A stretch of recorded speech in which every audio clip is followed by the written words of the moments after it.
Happy Sunday. I hope that wherever you are and whatever you are doing, you are having an amazing weekend. I have just finished recording the chicken and garden update for this weekend. It's about 12 minutes or just under in length, and I feel like I was rushing. But if you like gardening, go back and watch it because it was published this morning before this was published. And I think it's a good one this week. But that's not why I'm here today. Obviously, we're here to talk about the Sunday musing. And I want to talk to you about something that has been going through my mind quite a lot lately. And that is the question of equitability in the EV world. So I've been thinking about this a lot lately as we've been watching new cars come to market, and obviously new electric cars continually being super expensive for the majority of consumers. Inflation is starting to ease here in the US. We heard this week that inflation is actually slowing down, which is a good thing. But the Federal Reserve recently put up interest rates by another 0.25%. And so the cost of borrowing is still incredibly high in the US right now. And that means a lot of people are not able to afford to buy a new car, even if they want to, even with incentives. And next week here in Portland, Oregon, it's going to be the 4th Mobility Conference.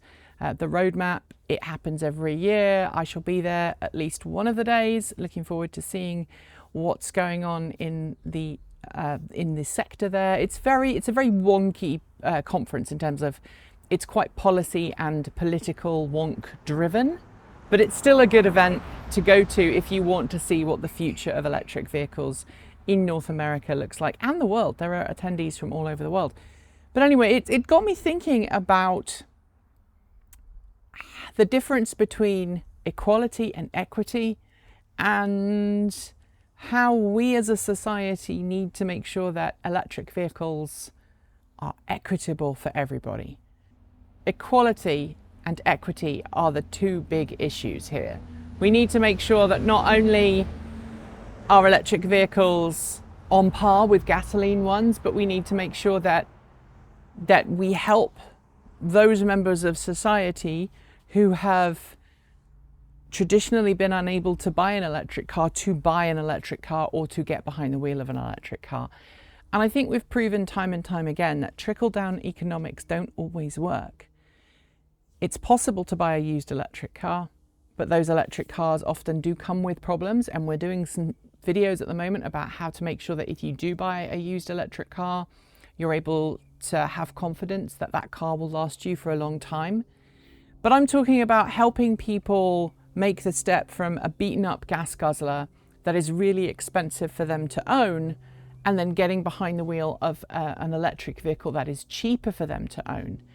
And that revolves around things like programs to ensure that those people who traditionally would find it difficult to finance a car loan, but are finding the money every month to keep their old gas guzzler running, allowing them to refactor their financing so that their total money they spend on transportation every month may be the same with an electric car than it would be with a gasoline car. But instead of spending a very little, maybe on a low finance payment or no money on a finance payment, and putting all their money towards gasoline and repair, they can actually shuttle some of that money towards a finance payment and have a really low fuel cost.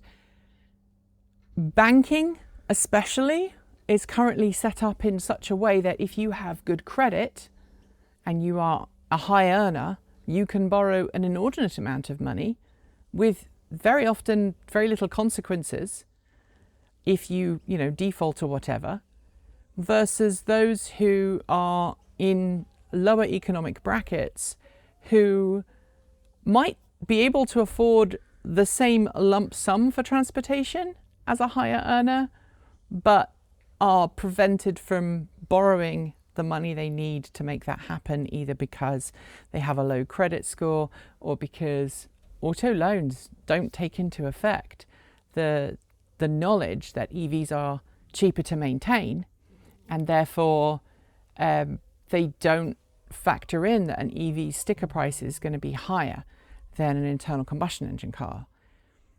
I also want to know about ideas that you might have to make it easier for people in traditionally disenfranchised communities, people who are on lower salaries, to be able to get behind the wheel of an EV without having that knock-on effect, whether that is through local car club programs, whether that is through new ownership models where they maybe, instead of buying the car, they lease the car, but they don't pay a traditionally high lease price. They maybe pay a factor of that. Maybe there are group ownership options.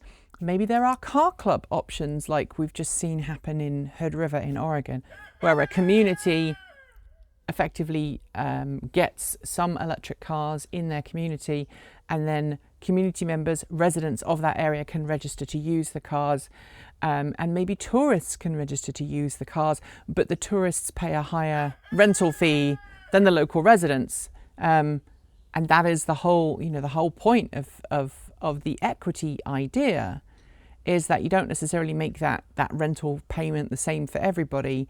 You help those who've traditionally not been given that leg up, the ability to afford that payment, while asking those who can afford to pay a bit more to pay a bit more.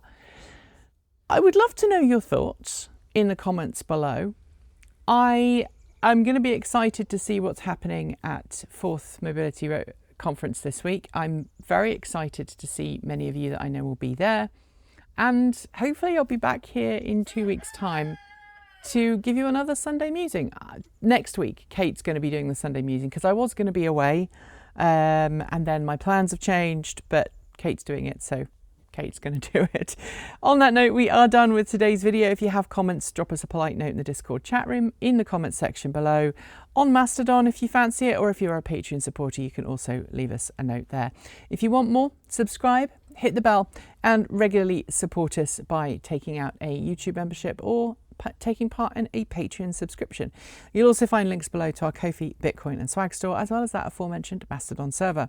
Scrolling on my right is the list of amazing charged up supporters, and shout outs go out to our V to G Patreon supporters: Pedro Mora Pinheiro, Alan Tupper, Andrew Martin, even Bennett Elder, Brophy Wolf, Chris Maxwell, Cyprian Laplace, Dan Blair, Gordon C, Hay Esker, John Trammell, Kyle Fox, Mark Eggleton, Peter Dillinger, Regine Fellows, Sean Tucker, Stefan Flemgen, Stephen Williams, Tesla and the Gong, Paul Bricknell, Tony Moss, Carl Hodgson, Chris Asentar and Denny Hyde, Lance Schall, Linda Irish, Mike Weeder and Paul Nelson.